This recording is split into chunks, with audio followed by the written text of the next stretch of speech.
Well, George, Just hanging out. where are we? What's new in your life?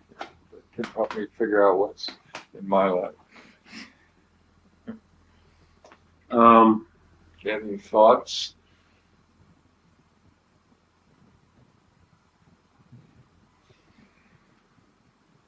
Today is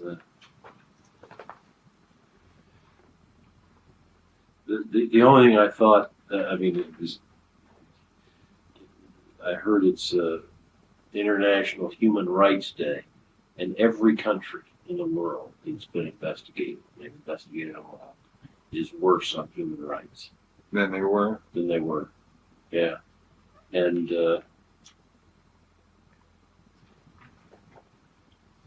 well, that figures. Yeah, and I'm called a pessimist. All you have to do is look at the facts.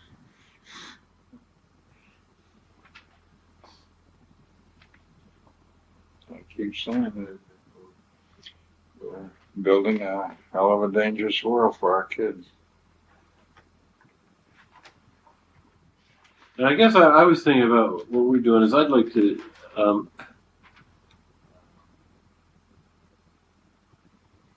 do something just on your history for a little bit today.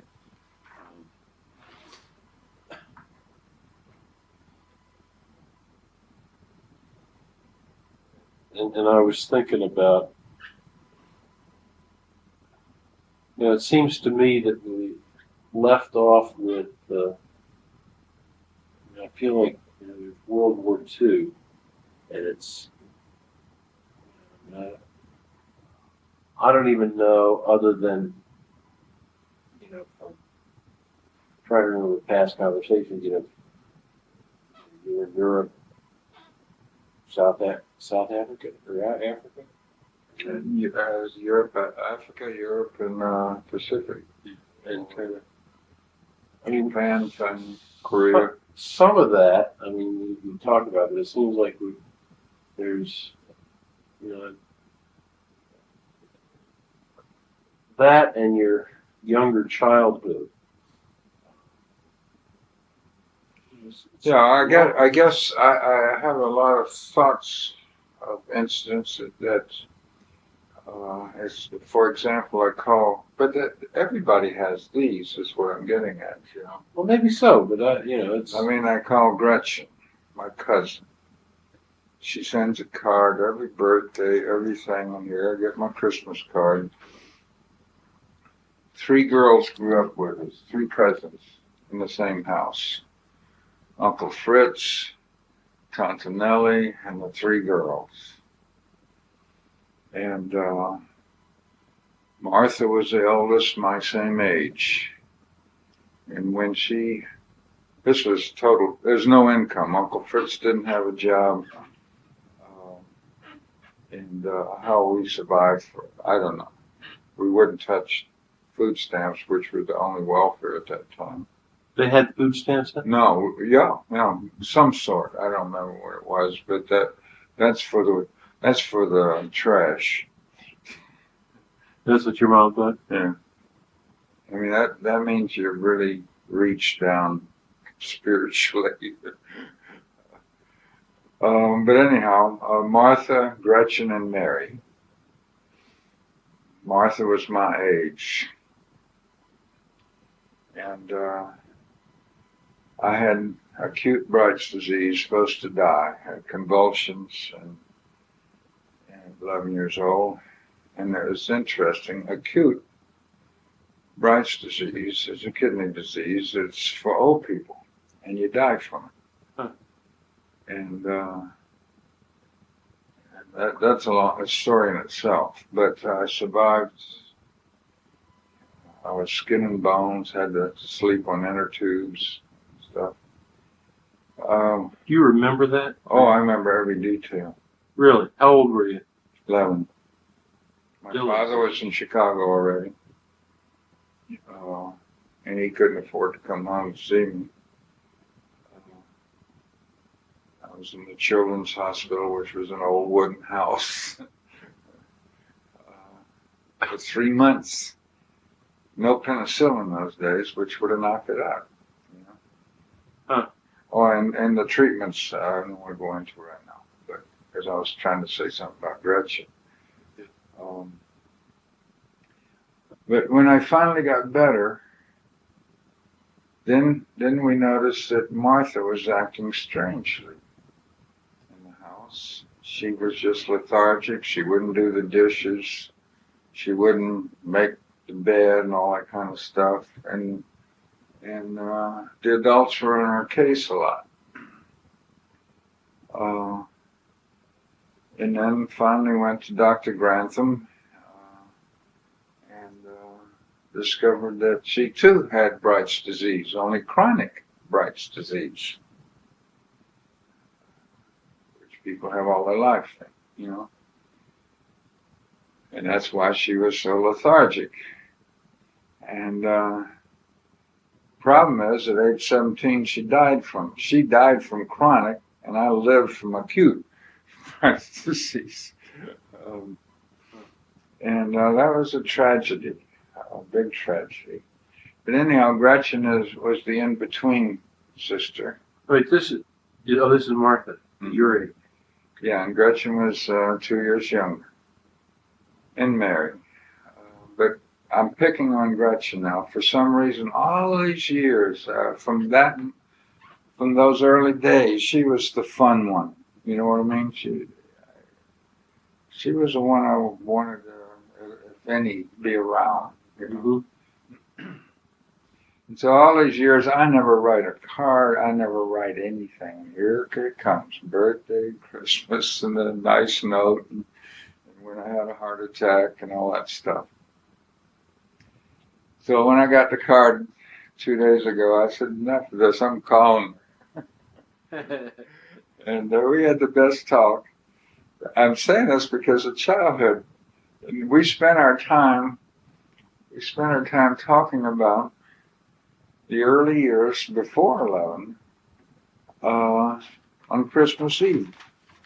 We knew every detail of Christmas Eve, every single detail. We'd pack up, take 2 streetcars, the Port Tampa and Hyde Park streetcars, Sulphur Springs streetcars, to go to church, in which they had a Christmas program.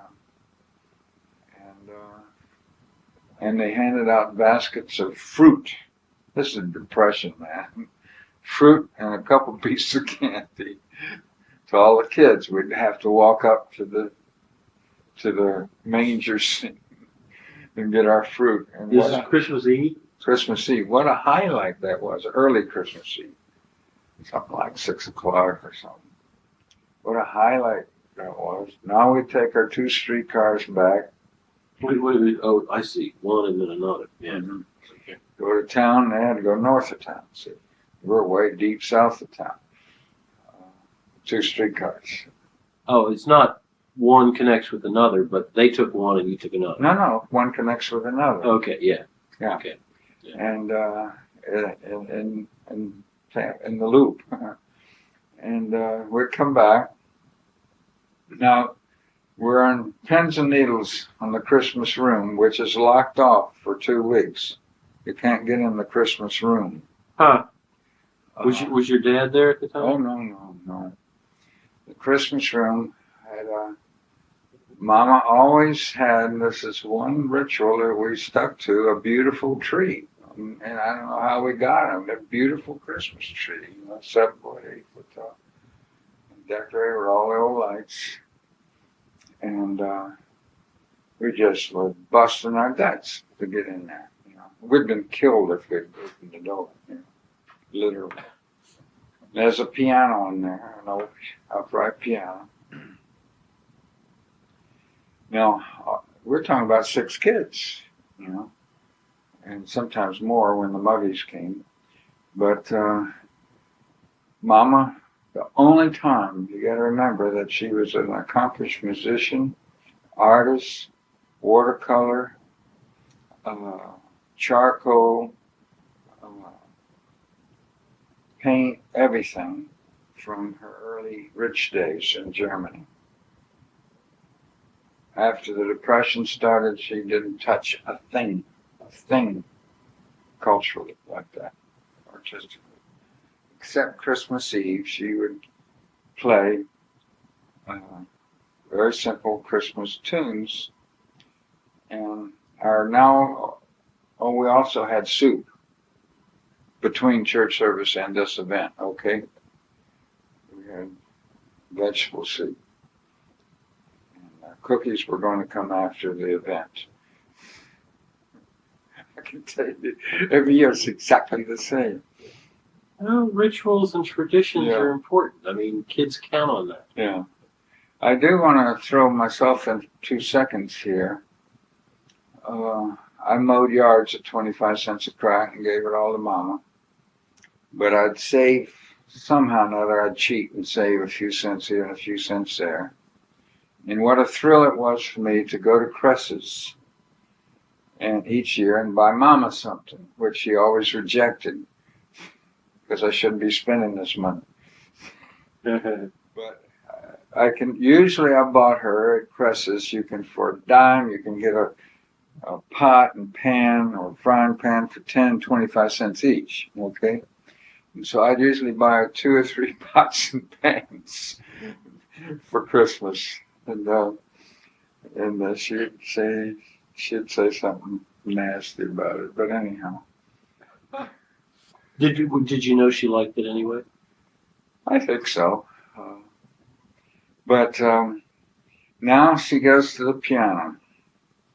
And there's no way we're going into that room until we sing 2 or 3 Christmas carols and line up and march. There's a big hallway and through the kitchen, march around the house twice. No way in hell we're going in that room. Now you got to remember, this is what Gretchen and I were laughing about. We all knew exactly what we're getting. And each one of the 6 kids had It was very exciting, you're telling me, right? Yeah. This anticipation. Yeah, we know what we're getting. Uh-huh. Now each one of us would have a place in the room. We didn't have a pile of stuff under the tree. We'd all have a place with all our stuff on it. We'd go to our chair, a straight back chair with the stuff on it, okay? We get toothpaste. You gotta remember this is very cultural now. We got us boys got Vaseline hair tonic. It's very necessary. Toothbrush and toothpaste. Sometimes a comb or something like that. And the one thing we waited all year for, you can't imagine how important this is. Ever ready, ball bearing, not cheapo, roller skates. You got to remember 6 miles of Bayshore sidewalk along the waterfront. You got to remember our streets paved with sidewalks, our driveways cement. We played hockey. We jumped over people. Our knees for the next 6 months were a bloody mess. There were no knee pads. Sure.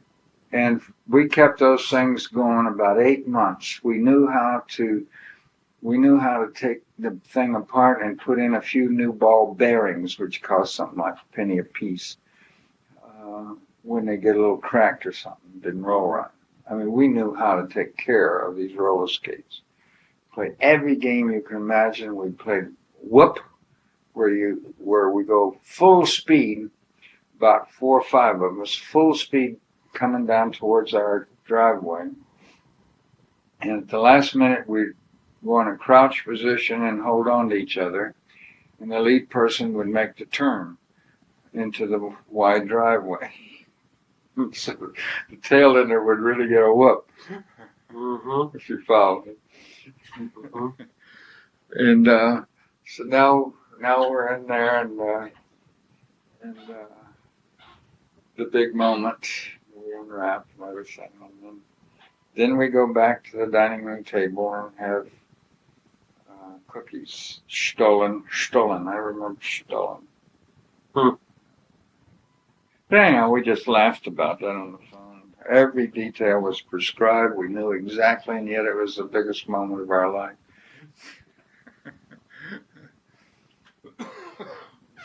But what made it was the ever-ready roller skates. If we didn't get that, it would have been a disaster. And these are the kind that you clip onto the sheets. Oh, yeah. But these were the best. Ever-ready ball-bearing roller. They had cheapos then. Mm-hmm. Not much. I mean, they had about 3 different kinds you could choose. Ever-ready ball-bearing roller skates. You had to turn it on tight, Yeah, the kind I had when I was a kid. Yeah. They were class. And we could hold our own with our rich friends with those ever-ready ball-bearing skates. Matter of fact, they would come over to our place to get in on the games. We'd jump rope with these things. We'd do everything. Mm-hmm. We were good. That probably gave me my athletic prowess, whatever I had from doing all that. I made a skateboard out of mine. Yeah, I don't know. I can't remember skateboard. We did jump like crazy. God, we'd jump over 2 people or 3. I mean, it was disaster stuff. I don't know if there actually were skate. I mean, that's why they're called skateboards, because they're made out of skate. Mm-hmm. I'm sure. I know what you're talking about. Had a 1x4, and the skate would come apart. Yeah, right. You put one here. And you put one on each end, and we had a board about this long, about this wide. I mean, it's just a little narrow thing. These skateboards today are like this wide. No, I know exactly. We'd go down the back hill. The hill in front of the Blue and Gray Stadium in Montgomery, Alabama, and that thing was like this. No,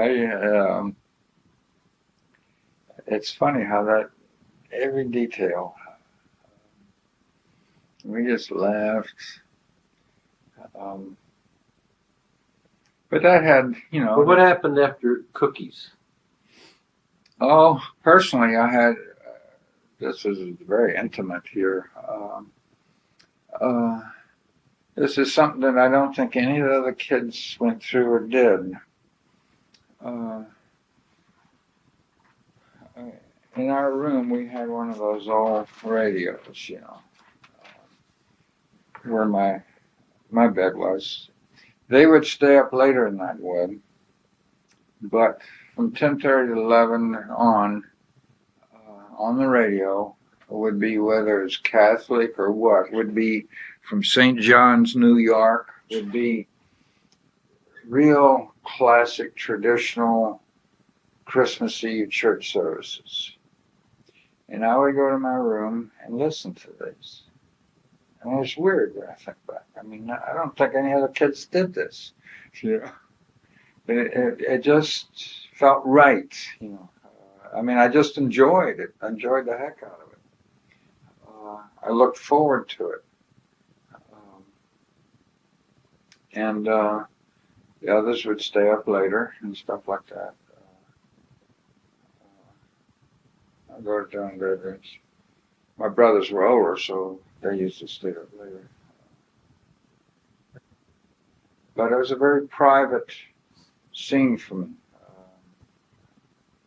And that lasted most of my life in a way. To this day, on Christmas Eve late, I don't mind sitting and listening from St. John the Divine or something, the Christmas Eve service. It's a very meditating, personal kind of thing.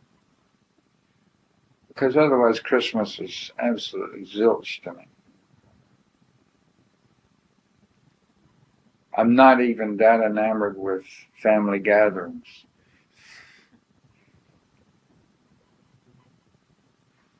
Sorry to say.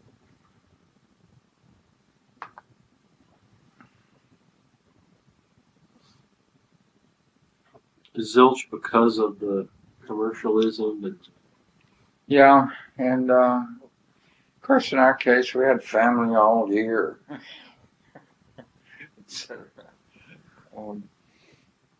That's always been sort of my thing. It's all year.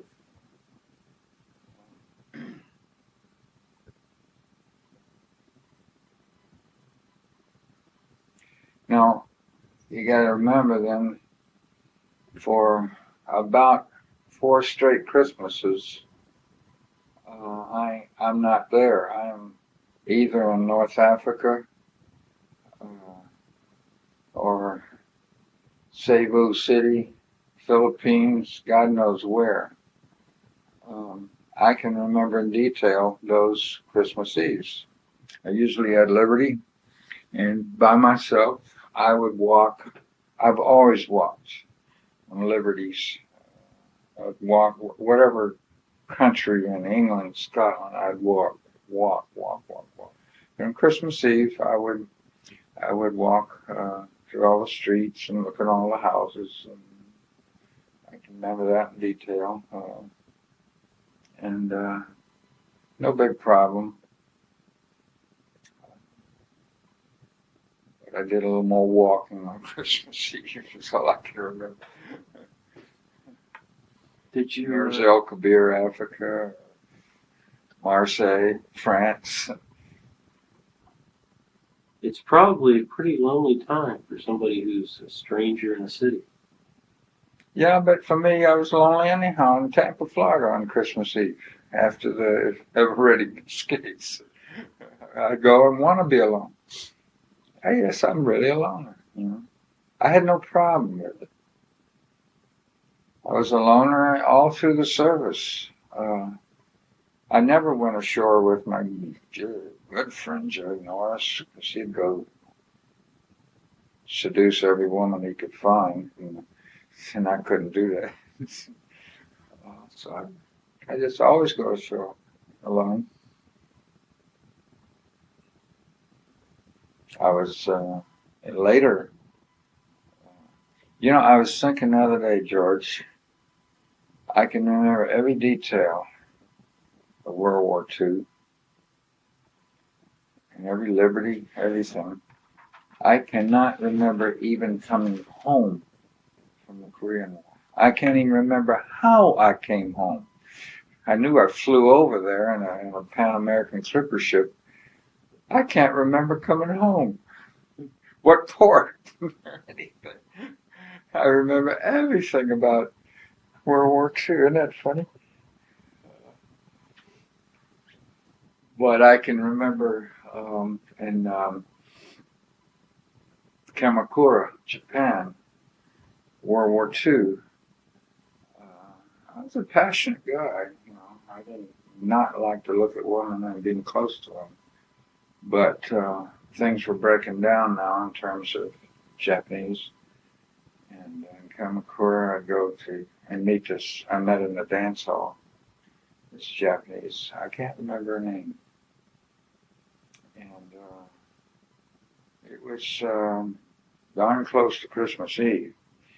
But we left the dance hall, and then she doubled up in my arms. And I couldn't speak Japanese, and didn't know what to do. Got her in a rickshaw and communicated the rickshaw driver, I don't remember how, with somebody's help somewhere. Doctor, And we rickshawed through the suburbs, so-called suburbs, dark. Came to this doctor's house and took her in, and he made her better because through the whole war they only had one medicine for everything, morphine. So he shot her up, she felt better, and I knew what was going on. And so the night was wearing out now, and the next morning I went from Kamakura to Yokohama to the Naval Hospital that was set up there. This must have been trying to think, that couldn't have been right after World War II. I mean, this must have been in Korea, the Korean War, because it had to be for a naval hospital. See, I can't place certain things And I took her to the Naval Hospital, and they took over. She had a ruptured appendix. Oh, really? Yeah. She felt better with the morphine. Uh-huh.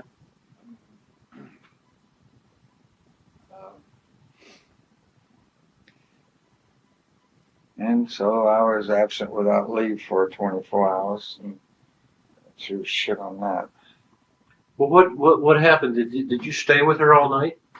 Oh, the night just ate away with the doctor and the rickshaws and so forth. It was already early morning now, and dawn when I headed for. We took the train. It isn't far from Kamakura to Yokohama, and it's not far at all. Just a few minutes. And I didn't even know where the Naval Hospital was. I just assumed it was a hospital there. And sure enough, there's a big naval port now in Korea. Sure enough, I found the Naval Hospital. They had no problem with checking her in. I mean, they took care of her. Huh. Well, that's strange, isn't it? Yeah. There was no other thing. I mean, either let her die or. So they took out her appendix? Mm-hmm. I assume so. I never could. We left. This happened to me several times in Sasebo. I was going with I was in my churchy mode. Sasebo, Japan. I was going with a waitress at the big PX there. Okay. Whenever I could, and I really liked her. And we would talk church stuff. I think I mentioned this to you. I never forget it. She says, "When I get to heaven, will I be, or we will be as good as Americans and British?" And she couldn't speak English, and I couldn't speak Japanese, so we had a great time on these things. We had our word books and stuff. She knew a little English from working at the PX. And we had a nice thing going. It was fun being with her. Made a little love and stuff. Little love. Felt good to me. What do you mean? What do you mean? To be able to touch a woman. Yeah. And you got to remember the New York Times, because that was printed out for our ship. This is Korea. Mm-hmm. And now I'm on an aircraft carrier. I'm talking about a lot of people. And Sasebo, Japan, New York Times did a study in Sasebo, the sailors going ashore. Something like 87% contacted serious diseases. Huge percent. I think about 87%, if I remember. And so the commander, the captain of the ship ordered everybody to file by sick bay, and they had the sailor covered with a sheet with his gonads sticking out and full of horrendous sores. Everybody had to look at it, and I refused because I didn't need it, you know. And that was another captain's mast I had to go through. Well, I came out all right, but anyhow, I had this gal, and I'm feeling good with her, and feeling her a little, and talking church talk. I mean, what more could you want, you know? And, taking hikes in the hills, and I'm saying this because it's just the same thing as Kamakura. We look forward to seeing each other, and you get back to the ship one day, and you're 2 hours later you're weighing anchor and not coming back there again, you know. And I didn't know how to write or anything.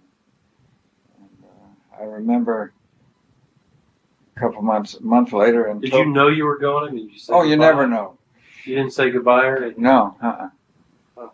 Oh, that happened all the time. And Domingo Valado, I got to tell you about her. But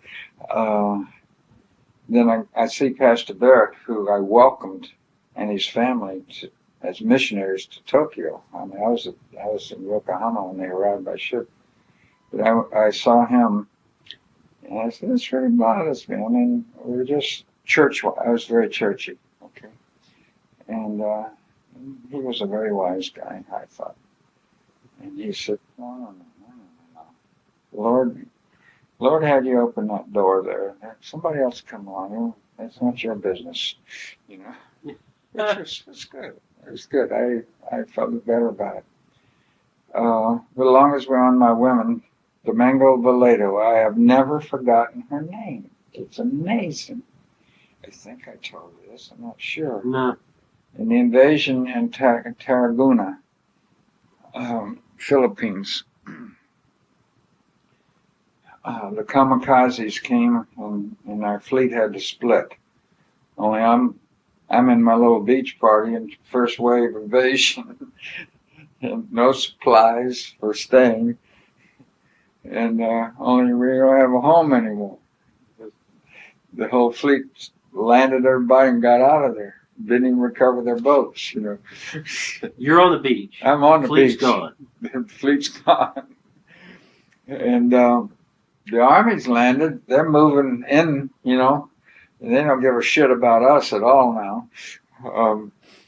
So at night, we would steal from army provisions. I remember this so well. We would steal. It's always raining, just pouring down rain. I had a cold when I went in. Just pouring down buckets. And no provisions of anything. Had my radio, ship to shore radio. No answers of anything.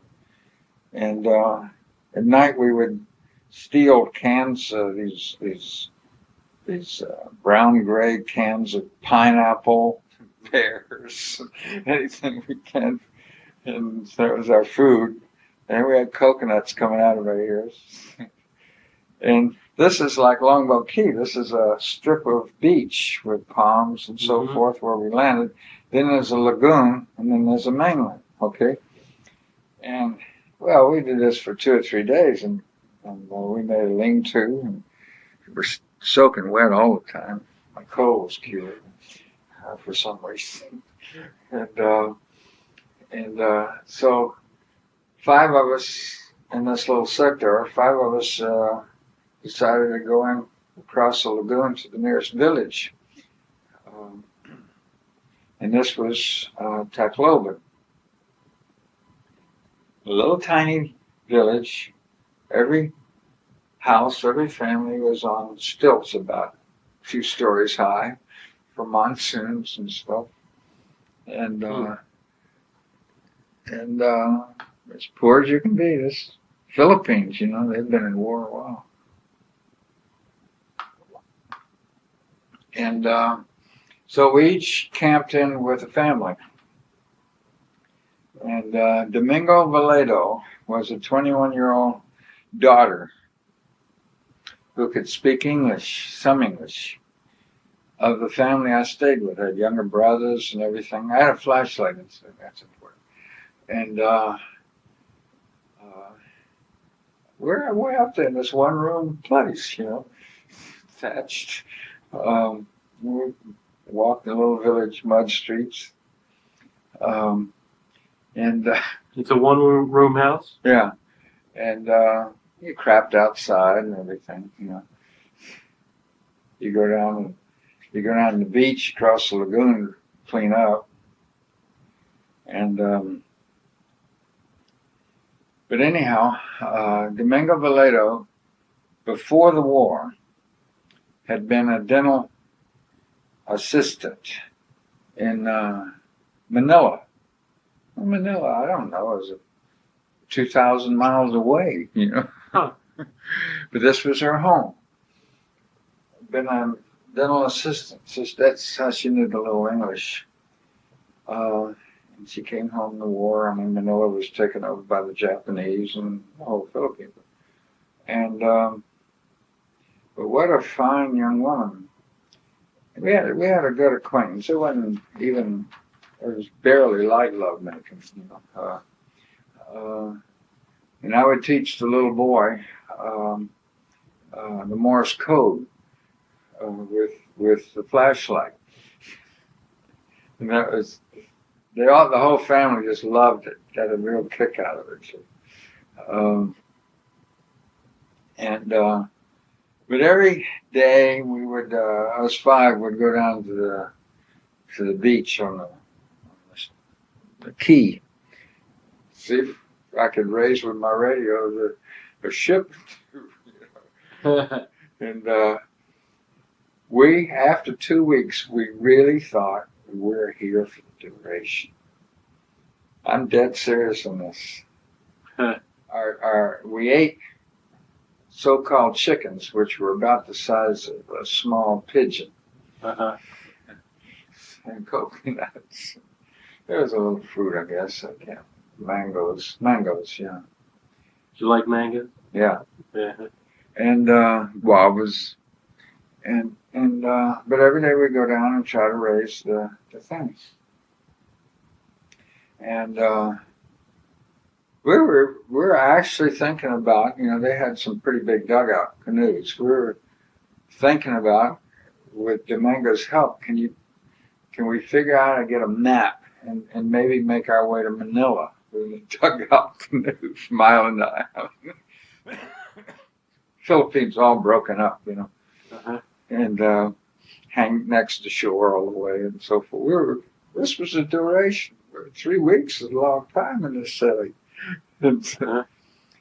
Well, one day we go down the beach, and sure enough, the ship's there, and we raise them on the radio. Don't leave the beach. We're coming in immediately. I couldn't even go back to say goodbye to this family. Of course, we're a bit excited too, And now, this is what blows my mind. I think I still got it. In. I get a letter addressed to me, 7th Fleet Armed Forces or something like that, from Domingo Valado, Cebu, Philippines. That just freaked me out. 2 or 3 months later, that I got a letter from her. She acknowledged, she probably understood what happened and so forth. Wished me well. Isn't that something? Huh. It was incredible. I mean, she had some know-how to even know she was sharp. To know how to write you. She was sharp as a tack, yeah. She was like a super friend. I mean, she was something else. She embodied all the values that I liked and everything. And did you still have no tattooed on your forehead? No, it's very much there. Very much there. So the light lovemaking is an interpretation of no. Yeah, I squeezed that no as much as I could. It's the going all the way that's absolute, Yeah, that's right. The no only applies to one thing. Yeah, if you can get away with the other, it means that you're keeping the no better. Okay. You're in the struggle. Mm-hmm.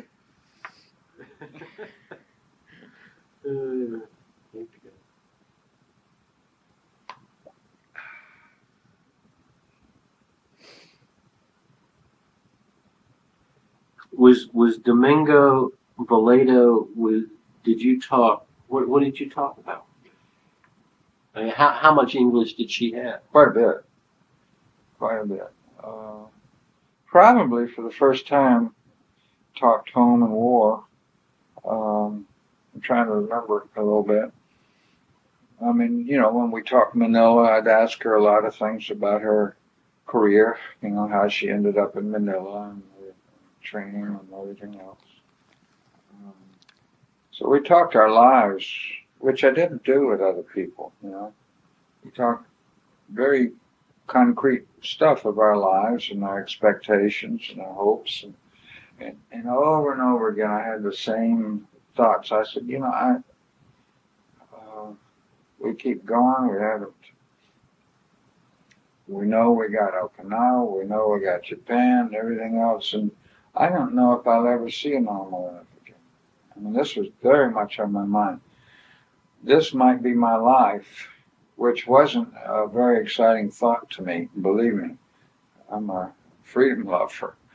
And the image that always was in my mind was walking out the screen door on 2923 Bayshore Court, getting up in the morning and walking out the screen door.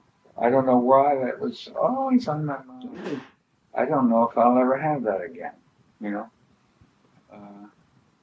And what does that mean to you? We talk things like that. What does that mean? If you're going to do this the rest of your life till you die, you know? Did you think you might get killed? Not too much. I'd been through so much already that I didn't know how I should feel.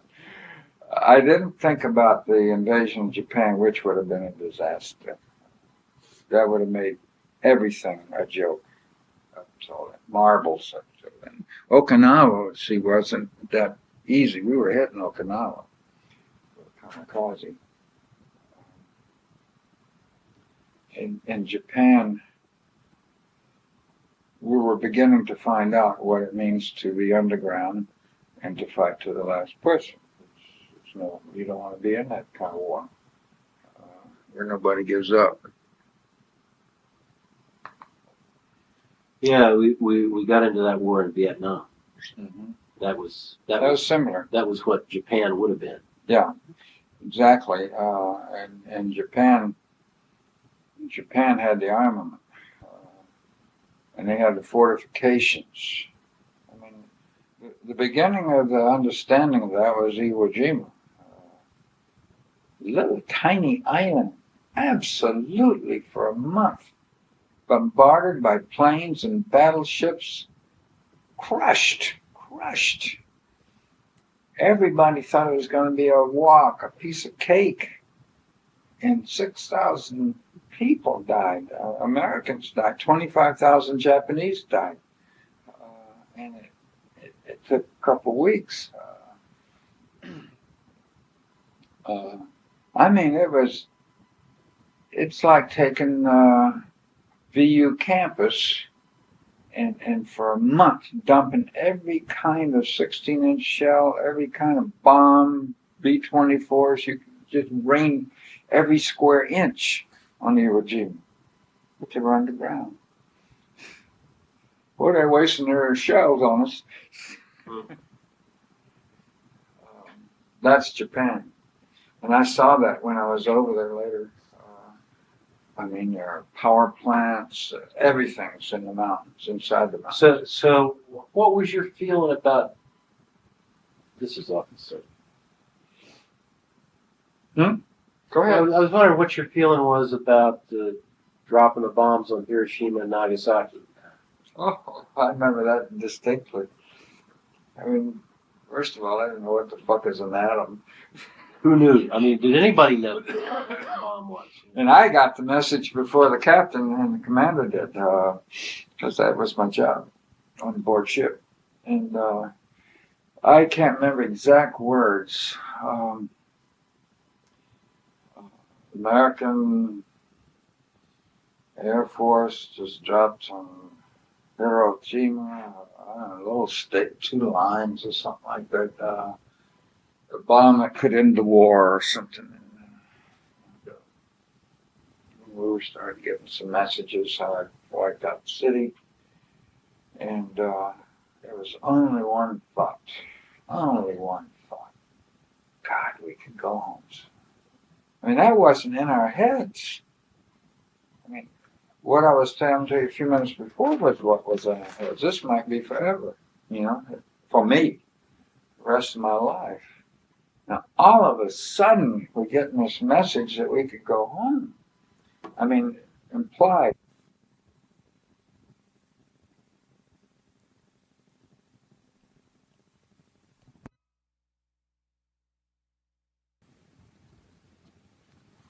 Walt was saying he wasn't into no nukes at that time because he could get to go home. I'm going to go away from the subject a little more for a second.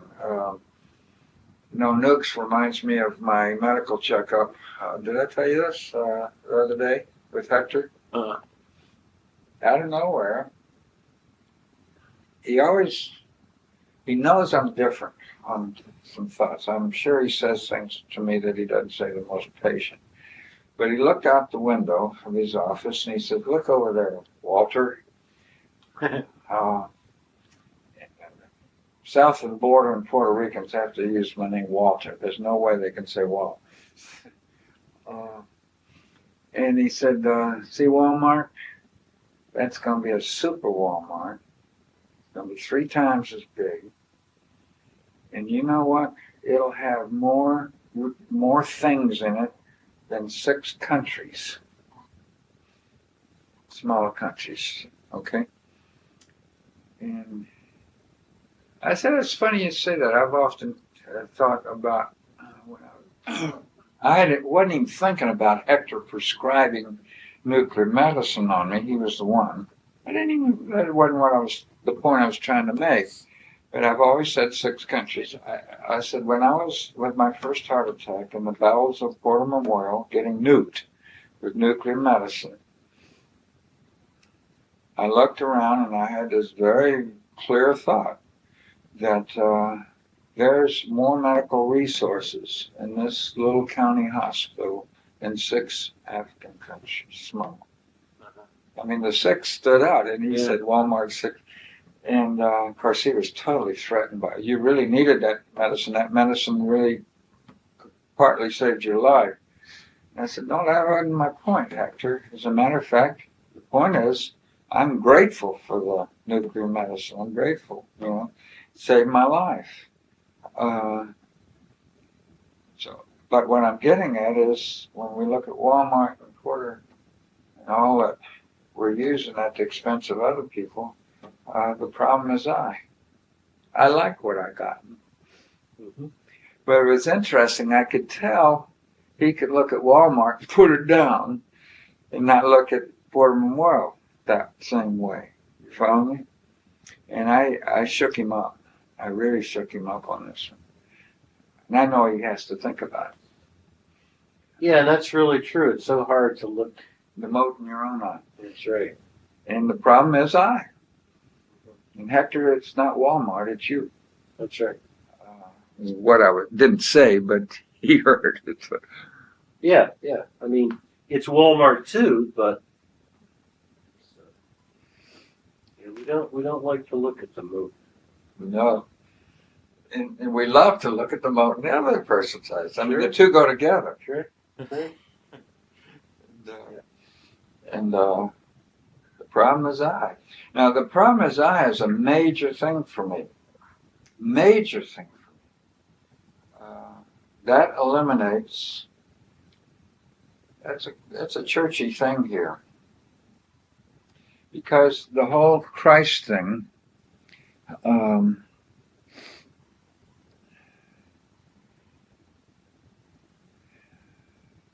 freed us, liberated us from all sacreds, liberated us from ideologies, all we theys, all sacreds, all absolutes. And now we all know that the church quickly resacralized, quickly institutionalized, quickly developed a hierarchy, authoritarian system, and so forth. Okay? And just redid all the sacreds in a new form, moralism, and so forth. Made absolutes out of moralism. And instead of dialoguing with Marx, made him the devil, etc., etc., etc. But the fact remains is, for me at least, that the Christ event is a liberating event from all ideologies, all absolutes, I'm tempted, like anybody else, to look at the Walmarts instead of the mote in my own eye. I mean, I can do that as well as anybody. But I also can really know intellectually, as a starter, use my mind that the problem is I. I can look at things realistically. I'm freed from having to have an ideology. For me, and biblically, all religions, from Marxism, secular religions, nationalism, churchy religions, Christian religions, all religions are necessary. We went through this once, but are necessary. They give us reasons for being, give us hope, all kinds of stuff. And they all are alienating. All are violent. They all either tear up other people or yourself. All religions do that. You go? Actually, I'm stuck back on something else. Go ahead. Let's go back to you what you're stuck on. And it's not. I mean, we have talked about some of this. I'm just thinking about kind of some understanding about the no that you talk about was taxi from your mother, and it seems. I mean, part of when we started this is I'm trying to figure out. Talk about, what makes you the way you are? Why do you do what you do? And it seems to me that might be a big part of it, is that, or it might be a part of it. I mean, it's not easy to say no when everybody else is saying yes. And when you're in a situation where mom will never find out. Never know. I mean... Nobody else will either. That's right. You got the freedom. I mean, you're in a country, you're on leave. No uncles, aunts. Not even them, but even if you wanted to maintain the myth with your best buddy that you were saying no. Right. You could go off someplace else. He could really fix me up. Well, no, I'm saying he could fix you up, but you wouldn't have to admit to a soul that knew you, including your buddy, who went out and whored around all over the place. You could have gone and done it on your own, found it yourself, and not said no. But only if it's something driven from inside. It seems to me it wasn't just your mom saying no; it was you saying no too. Because of that opportunity. I think you're really on to something. I think it's, I think it's not unrelated to going into my room alone after the skates. In other words, I think I've had a gift from day one that wants freedom. Now, what precipitated that concrete world, I don't know. Whether it's poverty or what, but I've always wanted freedom, and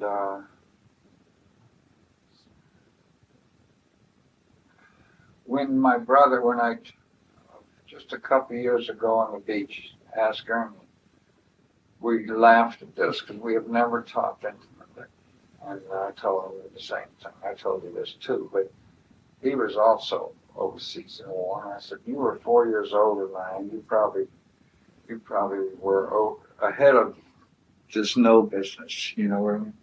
You could have a little more fun than I did." And he said, "Oh no, the no was there for me too." Hello. Hi. Yeah. You need it sooner or later? Okay. And then he said something that I spoke against in a way. And this is very important to what you were saying, I think.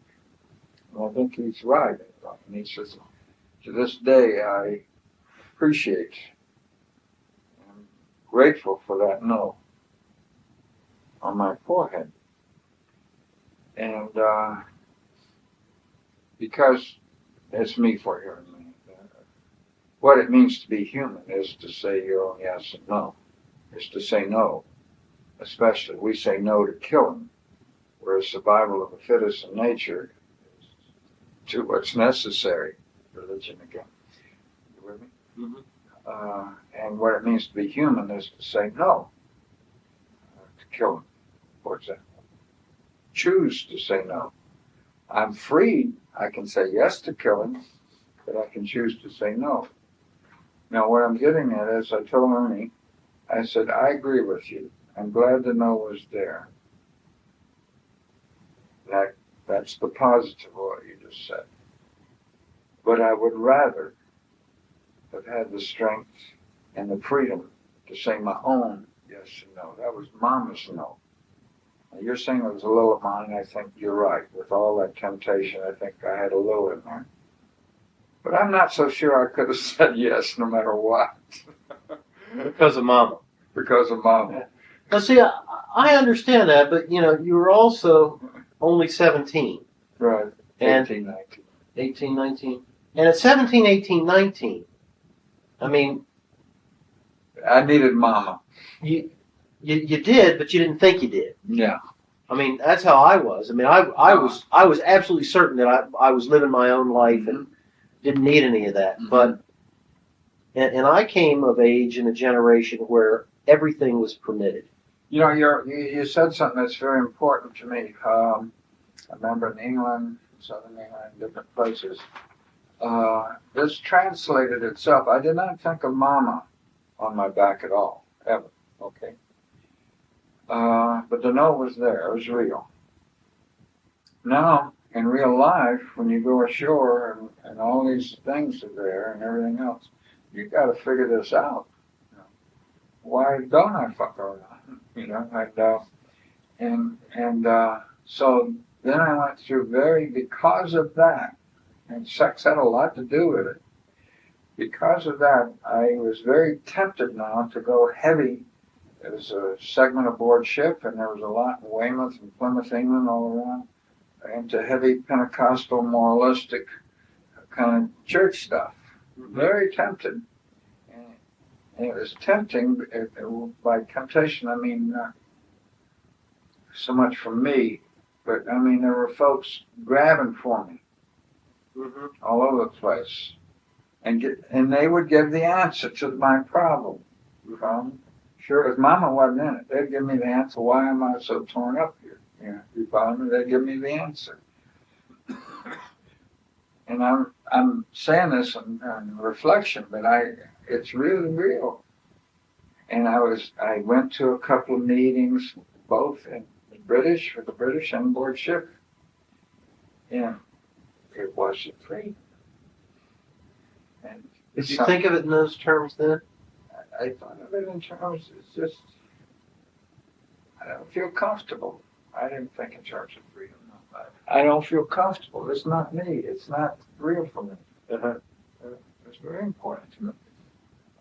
And I was pulled this way. This is the answer, Sure. And here's my Jewish friend. We talked a lot. We talked Jew, Christian stuff a lot. And of course, he was already so far removed from that Pentecostal thing. And I had to answer to him. I had to. He made sense to me, too. And so anyhow, I'm just agreeing that there was inside of me this hell of a struggle. And but it's one that was important to you to fight out on your own terms rather than just go along with whatever. Well, there was the answer there. Well, there's the answer on both sides. Both sides. I could go the Jerry Norris way, or I could That's go right. the Pentecostal way. And neither one, the no of Mama protected me a little from Jerry, I guess. Yeah. And And here, the Noah Mama was sitting with the stamp of approval with these outfits. They were plenty of them that wore all over the place. Mm-hmm. And then later on in Sasebo, and nobody's going to give me that state shit either. Before you go ashore, you got to walk by and see this cruddy guy. Mm-hmm. That's another option. Well, what happened when you wouldn't do it? I had the captain's mess, which is a very small thing, and I made my point. Sorry, I don't need that shit, I'm offended. Captain, let me know. Huh? You told him why? It can mean 2 weeks of no liberty or something like that, captain's mess. It can mean. Yeah. Yes, but it didn't for you. It didn't. Took a chance. I see. Maybe we told you this story about Dylan had some friends over there playing in the basement. They're calling each other fags and whatnot, and Dylan says, don't be talking like that. One of them says, well, that's because you have a fag for an uncle and whatnot. And Dylan came up and asked Pat, and says, find a way to get him to leave. I don't like this stuff. And that's hard for a kid. And to see him I can relate to it. Choose that. It's a difficult choice. I mean, he doesn't have to do that. It's something he can let. Well, you're right on. It's something you can let slide. It's something you don't have to deal with. And no, I think it's a good sign that he's struggling with it. And it's a good sign that he's made some pretty good decisions. I agree. And see, it took you and Patty for him to know there's some choices. It took Mama for me to know there's choices. Yeah. I mean, I could be in a lot of other families and I wouldn't have had any choices. I'm going. That's right. Yeah. And choices are what it means to be human, what it's all about. I mean, all my stupid struggles of Pentecostalism, near my God to thee in Weymouth, I mean, all of them were choices. I mean, I'm experiencing and making human choices. And incidentally, jumping way ahead, that's what we have less and less of today in every walk of life. In the waning moments, I don't want to forget something I don't even know where it fits or anything.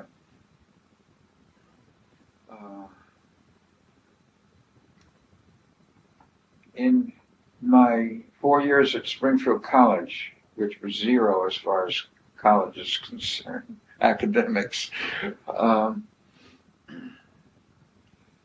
reading was important to me. My reading, not their reading, okay? And all my life to this day, I'm a jock. I got to keep moving. I cannot sit. Okay? I can't spend a Sunday afternoon reading, or in a movie. There's no way in hell I can do that. All right? Sounds like heaven to me. No way. And so every weekend, mostly Sundays, but Saturday and Sunday, when I wasn't in sport or something like that, every Sunday, I would go to Forest Park in Springfield. Big, huge park. Huge forever. With a book. And mostly it was Jonathan Edwards.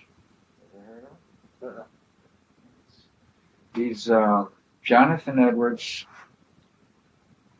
If you were to boil all New England, early American, good church theologians, Harvard, Yale, purity, pietism, all of it together and come up with one name, you'd come up with Jonathan Edwards, okay? He wrote good stuff. I would walk, George, 3 and 4 hours with a book in my hand reading while I'm walking. Now, it wasn't always Jonathan Edwards, but it was something like that. But usually it was Jonathan Edwards. Later on, it became Kierkegaard and stuff like that. But I would walk forever reading a book. Not many people do this. It's funny. It's funny you say But I'm that. beating the system. I'm getting my exercise and I'm walking. I'm not sitting on my ass and I'm reading. It's funny. When I worked in South Chicago, I lived at 79th and Coles, and I'd walk down to the Sadlowski office down at 95th, and I'd have a book in my hand.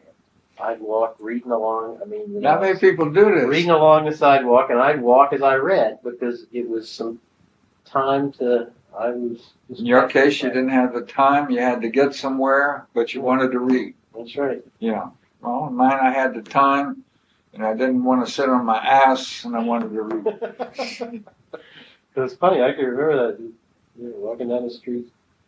But I mean, all my life, I've done that. And it was the Jonathan Edwards thing is important. I mean, I didn't read what I had to have a test on tomorrow. I mean, I should have been reading my biology book while I'm walking. I'm reading Jonathan Edwards. But it's something. Choice. I think that's a big word from this morning. Is choice. Mm-hmm. And how it comes to be choice and why we're not having choice today can be talked about more. People are not having that experience today. Yeah. It's being eliminated.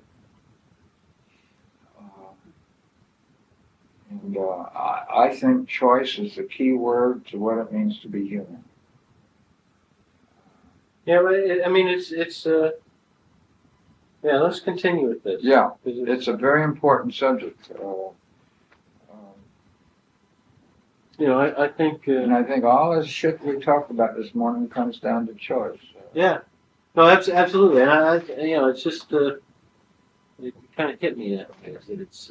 Yeah, you pulled it out nicely, and in the seriousness we have to get into the contemporary life. What it means not. Do we even know we're in a world where there is no choice? I don't think we even know that. We think we have more choices than us traditional folks have. We have less, far less choices.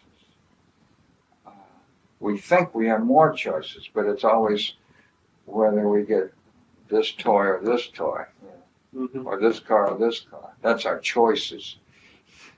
And Well, I mean, there. I forget what it was I was thinking about the other day, but must have been a stereo system for air. Mm-hmm. I mean, there are literally 1,000 of them out there. How? That's the subject on radio talk shows.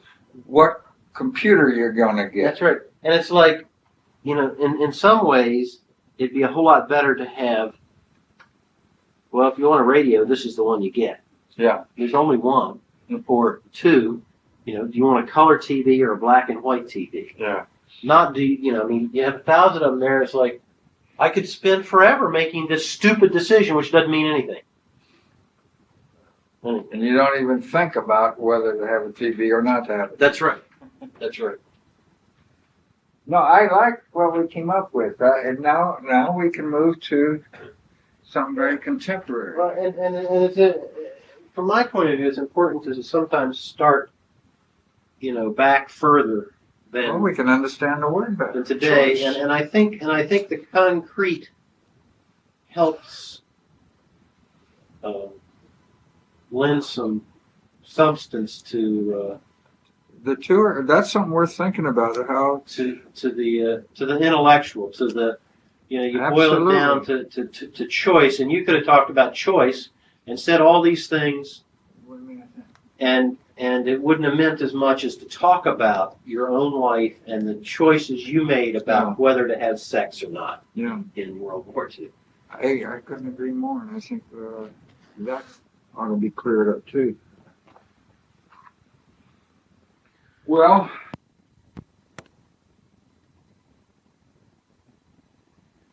legend of theirs. Yeah, when is that today? which is both alienating and necessary. I tell you what, Patty, I think, is getting her good feelings now out of the Bulls. The Bears having I'll go one more week with the Bears. If we lose this one, I'm not sure. the Bears having been. I mean, she gets a kick out of Rodman, and Well, Rodman, that's interesting. I mean, I can't stand his antics, you know. oh no, I don't think she can either. But she And I've never wanted to see the Bulls until March. But when I do accidentally turn it on, flipping around, the first thing I'm looking for is that damn colored hair. That's right. And you know, and Patty said Did he get a rebound? Yeah, Patty said that he just so obviously loves the game, Yeah. and you know, it'd be interesting to think about his choices about freedom because he doesn't live by anybody's rules. And is that freedom or not freedom, or you know what makes plays the game hard? That's right. Confident. One thing if you're not confident, if you're confident. That's right. That's right. And and Patty said, I don't know, but she says he obviously just loves the game. Yeah. And he just. I mean, it is interesting. A guy with green hair, yellow hair, red hair, tattoos all over his body, centerfold, and In the Playboy, that's right.